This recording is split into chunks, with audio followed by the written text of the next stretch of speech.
Today we'll be looking at non-coaxial measurements on the Moore CT100B. Let's get started. Always remember to properly discharge static before connecting to any high-frequency test equipment, and never connect to live equipment. The Moore CT100B can measure any metallic cable from 0 to 1500 ohms. We will be looking at several types of cable in this video, including Ethernet, Twin-X, Tri-X, Firewire, Romex, power transmission cable, heat trace cable, and fire loop.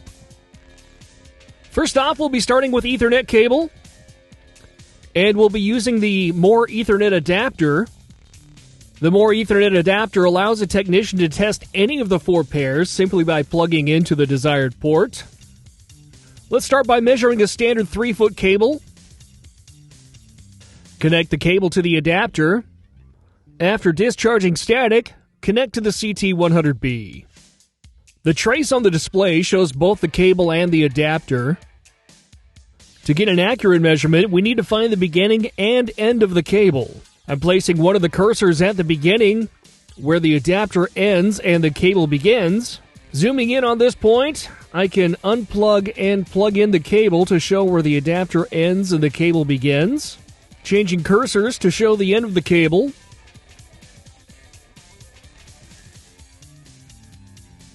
Zooming back out, we can see that we've measured right around 3 feet with a VP of 0.71.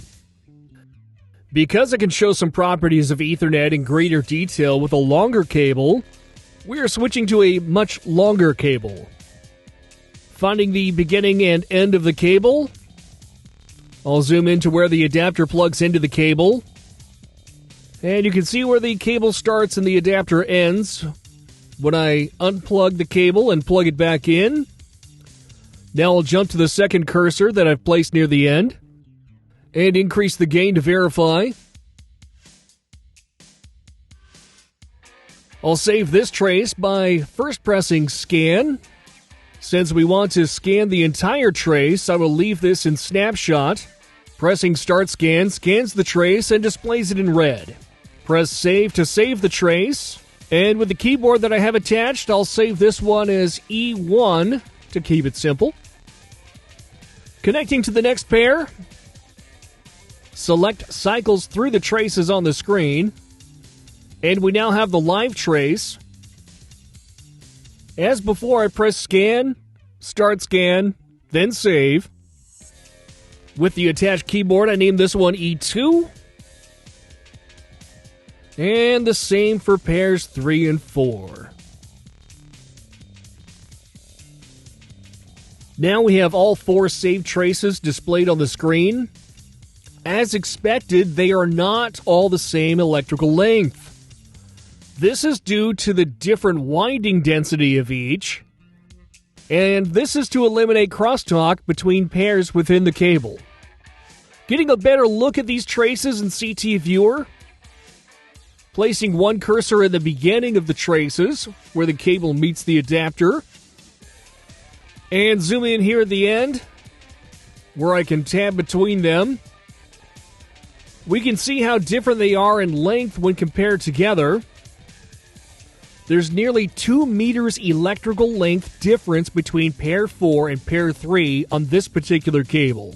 Next, I'll use our 1553 adapter to measure Twin-X and Tri-X cables and show their differences. Going to start with the Twin-X cable.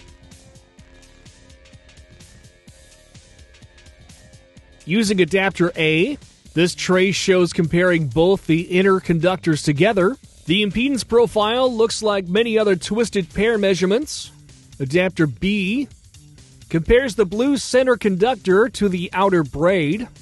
The resulting profile looks like many other coaxial cables would. Adapter C compares the white intermediate conductor to the outer braid. And the impedance measurement is roughly the same as the blue, except in the transition in the connector, as you can see here. Adapter D combines both conductors together and compares them to the braid. You can see the result is a combined impedance profile with characteristics of both and having a lower overall impedance. You can see how these traces compare to each other on the CT100B, and even better in our CT Viewer software. Triax has a different construction than Twinax. Instead of two center conductors twisted together with an outer braid, it has a single center conductor surrounded by dielectric, an intermediate, and outer braid separated by an inner jacket.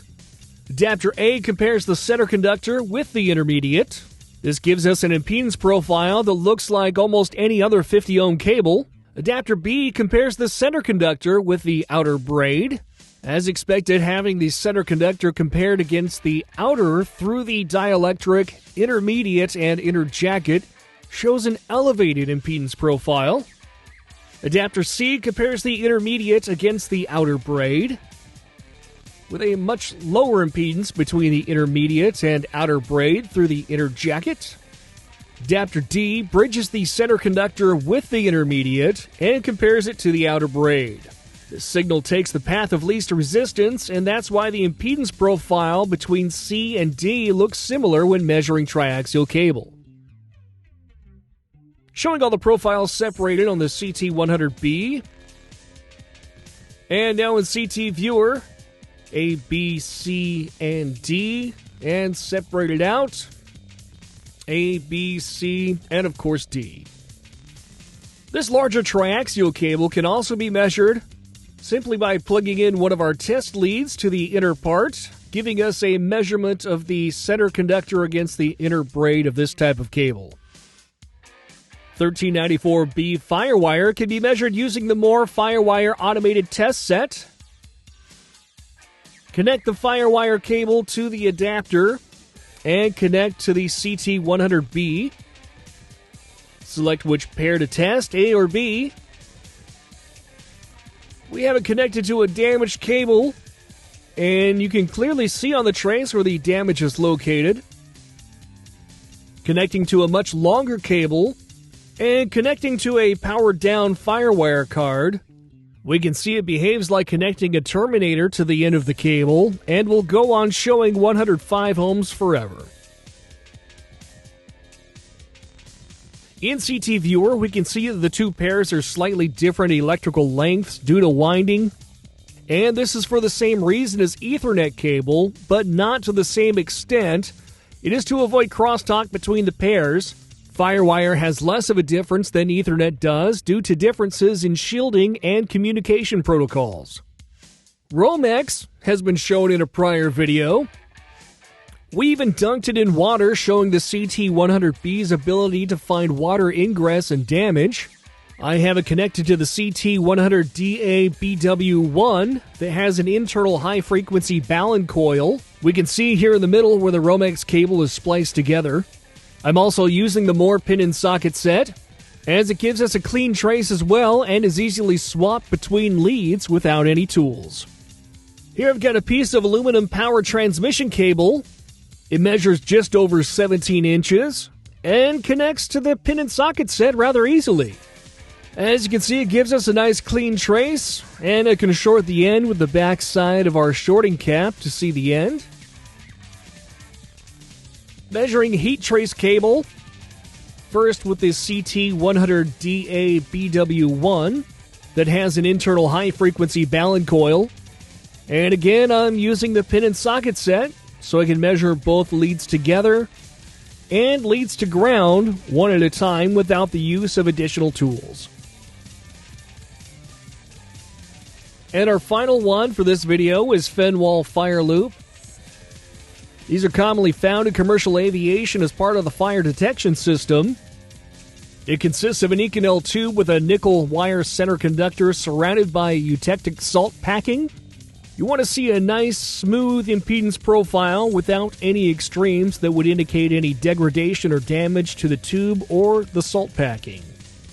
And there you have it, some non-coaxial cable samples with the Moore CT100B TDR. Be sure to subscribe to our YouTube channel for more updates. Check out our website at mooretm.com or give us a call and shoot us an email, and we'll see you next time.